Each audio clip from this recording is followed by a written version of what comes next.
ఎవరు బాబాయ్? మాది నగిరి నియోజకవర్గం. నగరి జిల్ జిల్ రాణి. నిన్న 1వ తేదీ కూడా పోయేసి ఈడ ఆంధ్ర లేకుండా బెంగళూరు పోయి క్లబ్లో డ్యాన్స్లు వేసుకుంటుండదు. ఒక మినిస్టర్కి అది అర్హత అండి?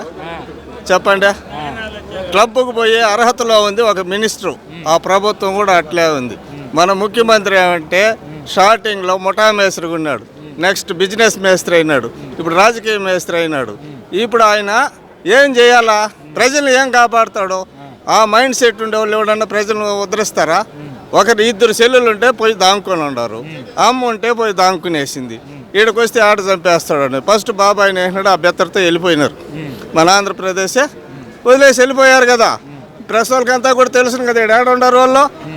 చెప్పండి అయ్యా, కరెక్టేనా? అట్లాంటి ముఖ్యమంత్రి, ఒక అమ్మకి కూడు పెట్టలేని ముఖ్యమంత్రి, అప్పచెల్లెలకి కూడు పెట్టలేని ముఖ్యమంత్రి మన ఆంధ్రప్రదేశ్ని ఏం కాపాడుతాడు? ప్రజావేదికను కూల్చేశాడు. దాన్ని ప్రభుత్వానికి ఉపయోగించుకొని ఉండొచ్చు కదా. 3 రాజధానులు అన్నాడు. ఫస్ట్ వచ్చి ఇక్కడ అమరావతిలో పెద్ద భవంతి నిర్మించుకున్నాడు. విశాఖపట్నంలో రాజధాని అన్నాడు. ఆడ పెద్ద భవంతిని, ఆడ రాజధాని కట్టేవాడు రాజధానికి అవసరమైన బిల్డింగ్లు కట్టుకోవాలి. కానీ నీకు అంత పెద్ద బిల్డింగ్ అవసరమయ్యా? ఋషికొండని తినేసి అంత బిల్డింగ్ అవసరమా? ఫస్ట్ ఏది కట్టాలా? ప్రభుత్వానికి అవసరమైన ఇదులు కట్టాలా. ఈరోజు 5 ఏళ్ళు అయింది నువ్వు ముఖ్యమంత్రి అయ్యి. మా చంద్రబాబు నాయుడు కట్టిన భవంతులలో నువ్వు పరిపాలన చేస్తుండవే కానీ నువ్వు వచ్చిన తరువాత ఒక బిల్డింగ్ కట్టి ఒక ఆఫీసు ఓపెన్ చేసినట్టు ఒకటి నిరూపించయ్యా. ఇదే నా ఛాలెంజ్. ఏందే? నువ్వు వచ్చిన తరువాత ప్రజావేదిక కూల్చినంత బిల్డింగ్ని నువ్వు కట్టి ఎక్కడైనా చూపించింటే ఎవరైనా సరే ప్రజాప్రతినిధులకు ఛాలెంజ్ విసురుతుండా. అప్పుడు మీది అభివృద్ధి. ఈరోజు మీరు ఓట్లు అడగాలంటే మా చంద్రబాబు నాయుడు మా ఏరియా, మా నియోజకవర్గంలో మా ముద్దుకృష్ణాయుడు వేసిన సిమెంట్ రోడ్లు ఏ నియోజకవర్గానికన్నా తెలుగుదేశం ప్రభుత్వం వేసిన సిమెంట్ రోడ్డు పైన పోయి నిలబడుకొని మీరు ఓట్లు అడగాల్సిందే. కానీ ఈరోజు మీరు వేసిన సిమెంట్ రోడ్డు పైన నిలబడుకొని పోయి ఓటు అడిగే శక్తి మీకుందా?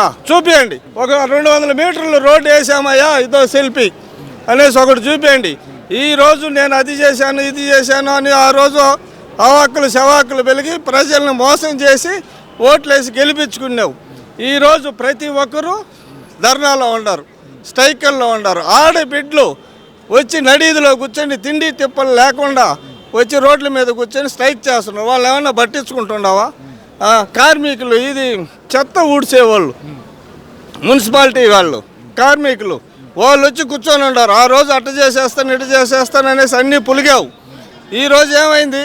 ఆ కార్మికుల కష్టం, వాళ్ళు కార్మికులు పని చేయకపోతే మనం నిలబడలేము. అట్లాంటి వాళ్ళ కష్టాన్ని కూడా నువ్వు చూసుకోలేదు. నువ్వు ఎంతసేపు అయినా ఈరోజు సీట్ల సర్దుబాటు, ఎమ్మెల్యేల సీట్లు సర్దుబాటు అంటున్నావు. ఆ రోజు మందు మానిపేస్తాననేసి ప్రజల్ని ఏమారిచ్చి నువ్వు ఓట్లు వేసుకున్నావు. ఈరోజు ఆ మందు పైన 20 సంవత్సరాలకు అప్పు తెచ్చేసి వేరే ప్రభుత్వం వస్తే కూడా ఆ మందుని నిలిపేదానికి లేకుండా చేసేసావు. కరెక్టేనా? మందు నిలిపేదానికి కూడా లేకుండా అప్పు చేసి తినేసావు. కుల ప్రాతిపదికం పైన నువ్వు ఒక్కొక్క కార్పొరేషన్ పెట్టి ప్రతి కార్పొరేషన్ నుంచి డబ్బులు నువ్వు తిన్నావే. కానీ దీనిపైన నేను ఛాలెంజ్ చేస్తున్నాను. ఏ కార్పొరేషన్లో అయినా సరే నువ్వు ఒక్క లోన్ ఒక కార్పొరేషన్ నుంచి తీసి ఇచ్చినావా? ఏ కార్పొరేషన్ నుంచి అయినా నువ్వు ఒక ప్రజలకి ఎస్టీకి కానీ బీసీకి కానీ ఓసీకి కానీ అన్ని కార్పొరేషన్లు కులాలని సృష్టించేదానికి విభజించేదానికి పెట్టావే కానీ కార్పొరేషన్లు ప్రజలకు సహాయం చేసేదానికి పెట్టలేదండి. కరెక్టేనా? ఆ వాటం నువ్వు విభజించి పాలిస్తున్నావు. నీకు ఎవరు? అతను నేను ఫస్టే చెప్పానయ్యా, ఎట్లా వచ్చినాడు రాజకీయానికనే. వాళ్ళ ఆయన ఉండగా వ్యాపారాలు చేసి నువ్వు సంపాదించుకునేసినావు. ఈ పొద్దు డబ్బు సంపాదించేసినావు, బాగా అయిపోయింది.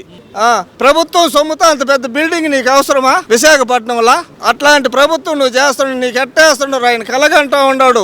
ఈ తప్పుతో ఆయన ప్రభుత్వం, ఆయన పార్టీ మొత్తం భూస్థాపితం అయి సముద్రంలో కలిసిపోతుందే కానీ ఆయన 175కు 170 వచ్చేది కళ్ళగంట ఉన్నాడు. ఆయన గెలుస్తాడేమో చూడమనండి. రేపు స్టేట్మెంట్ ఇవ్వమనండి, 2 నిలుస్తాడు. ఇప్పుడు ఒకటి ఆలోచించండి మీరు, ప్రజలు కూడా ఆలోచిస్తున్నాడు.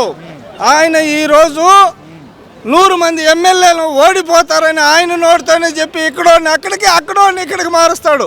ఇక్కడోని ఆడికి మారిస్తే ఆడెట్ట మాట గెలిచిపోతాడు. ఆయనే చెప్తున్నాడు కదా 100 మంది ఎమ్మెల్యేలు ఓడిపోతున్నారని. 175 ఎట్ట వస్తాయండి? ఇదంతా సినిమాలా? సినిమా చూసి సినిమా రాజకీయం చేస్తున్నాడండి ఆయన.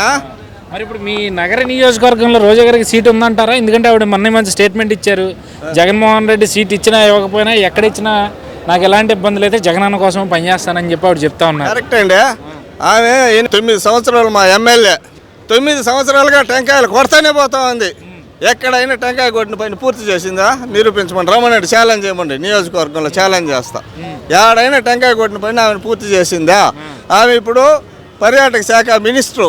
ఆమె పర్యాటక శాఖ మినిస్టర్ అయిన తర్వాత మా చంద్రబాబు నాయుడు ఫీల్డ్లో వచ్చిన టూరిజం ప్లేస్లో ఉండే భవనాలని మందు భవనాలుగా, బారు భవనాలుగా మార్చేసింది. ఏంది? నగర్ నియోజకవర్గంలో చంద్రబాబు నాయుడు ఫీల్డ్లో కట్టిన భవంతులు టూరిజం కోసం ఈరోజు వాటిని మందు భవనాలుగా మార్చేసింది. బార్లు పెట్టుకొని సంపాదించుకుంటూ ఉంది. ఏమే ఈరోజు అమ్మఒడి అన్నారు. అమ్మఒడి ఆ రోజు మా చంద్రబాబు నాయుడు కరెక్ట్గా స్కూళ్ళకి వేస్తూ ఉన్నాడు. ఈరోజు నువ్వు అకౌంట్లో వేస్తూ ఉండవు. ఆ అకౌంట్లో వేస్తానే ఆయన ఏం చేస్తున్నాడు, దాన్ని ఎత్తుకుని బుడ్డీకి వెళ్తున్నాడు. ఆడ కాలేజీలో ఫీజులు కట్టలేదు. ఆ ఫీజులు కట్టకుండా సర్టిఫికేట్లు రాకుండా పిల్లకాయల భవిష్యత్తు నాశనం అయిపోయిందయ్యా ఈ అమ్మఒడి వల్ల. కానీ నువ్వు ప్రజల్ని ఏం ఉద్ధరించింది లేదయ్యా. ఇప్పుడు మీరు ఇందాక స్టార్టింగ్లో చెప్పారు రోజా గారు క్లబ్లకి వెళ్ళి డ్యాన్స్లు వేస్తుంది అని చెప్పి. ఇక్కడ ఆంధ్ర రాష్ట్రంలో చూస్తేనేమో ఆడపడుచులు, అంగన్వాడీలు కానీ, ఆశా వర్కర్లు కానీ అందరూ రోడ్ల మీద ఉన్నారు. వాళ్ళ గురించి ఎక్కడ ఒక ప్రెస్ మీట్ కూడా ఆవిడ పెట్టలా. కనీసం ఆ శాఖ సంబంధం లేకపోయినా ఒక మహిళా మంత్రిగా మాట్లాడాల్సిన బాధ్యత ఉంది ఆవిడ మాట్లాడాల. మరోపక్క ఈ మధ్య ఆవిడని ఎవరో ఏదో అనేశారని చెప్పి ఏడుస్తా మీడియాల ముందుకు వచ్చిన పరిస్థితి. మరి ఈరోజు గతంలో ఆవిడ అన్న మాటలే మహిళలు ఎలాంటి డ్రెస్సులు వేసుకోవాలి, ఎలా వ్యవహరించాలి అని చెప్పి తెలుగుదేశం నాయకురాలని ఉద్దేశిస్తూ ఆవిడ మాట్లాడు. మరి ఈరోజు ఆవిడ క్లబ్లో వ్యవహరించిన తీరుని మీరు ఎట్లా చూస్తారు? ఆ నియోజకవర్గ అది ఆమెకే తెలియాలండి.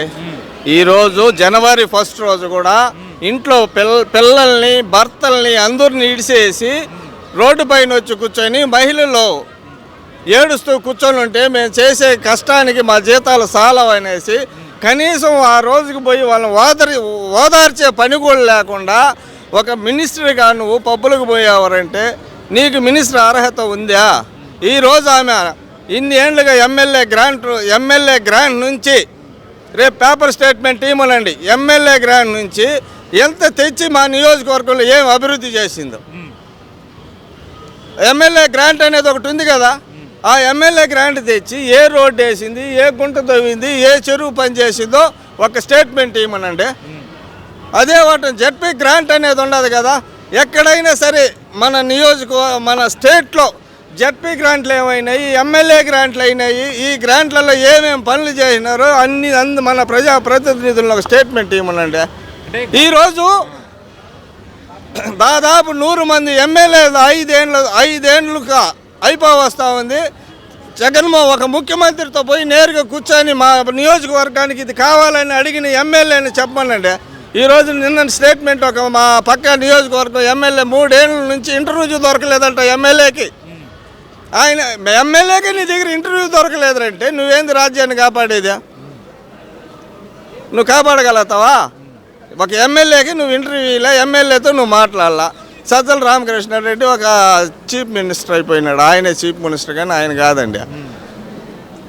ప్రతిదీ ఇప్పుడు ఆడ పక్క రాష్ట్రంలో నిన్న కాకుండా మొన్న ఎమ్మెల్యే అయ్యాడు, ముఖ్యమంత్రి అయ్యాడు. ఆయన ప్రెస్కి ఒక ఇది ఏర్పాటు చేసి ప్రెస్ మీట్ ఇస్తూ ఉన్నాడు. నువ్వు ఢిల్లీకి పోయినప్పుడు ఒక ప్రెస్ మీట్ ఇచ్చావా? నేను ఈ ఫ్యాక్టరీ తెస్తున్నాను, ఆ ఫ్యాక్టరీ తెస్తున్నాను, ప్రజలను ఉద్ధరిస్తున్నాను. ఢిల్లీకి పోయిన ఖర్చు ఎంత నీదా? ఈ పొద్దు ఢిల్లీకి పోయి నేను ఇది తెచ్చాను, ఈ ఆంధ్రప్రదేశ్కి చేశాను, నాకు ఓట్లండి వేయండి అనేసి రేపు ప్రెస్ మీట్ ఇచ్చి చెప్పమనండి అయ్యా, స్టేజ్ మీద చెప్పమనండి అయ్యా. వాళ్ళు ఏ రోజైనా సరే ఏ ప్రజాప్రతినిధి ఏ మినిస్టర్ అయినా ఇట్లా మైక్ పట్టుకుంటే మా చంద్రబాబు నాయుడిని తిట్టడం, మా లోకేష్ అన్నని తిట్టడం, మా అచ్చెన్నాయుడిని తిట్టడం తప్పితే ఆయా శాఖల గురించి మీరు ప్రెస్ వాళ్ళు కూడా ఉంటారు ఆ సబ్జెక్ట్లో, ఆ శాఖను గురించి ఏ రోజైనా ఏ ప్రజాప్రతినిధి అయినా మాట్లాడుండారా?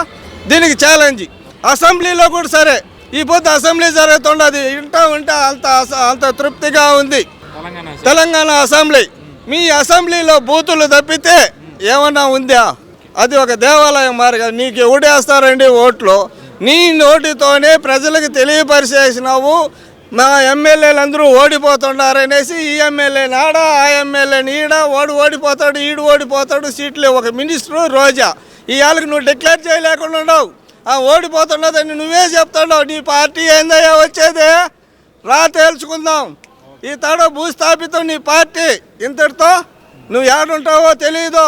నువ్వు ఎందుకు ఆడ ఇల్లు కట్టుకున్నావంటే విశాఖపట్నంలో మా చంద్రబాబు నాయుడు వస్తే నిన్ను ఇడవడు, జైలుకు పంపించేది ఖాయం. అప్పుడు నువ్వు స్టీమర్ ఎక్కి ఇతర దేశాలకు పారిపోయేదానికి ఆడ ఇల్లు కట్టుకున్నావు. ఇదే నా ఛాలెంజ్.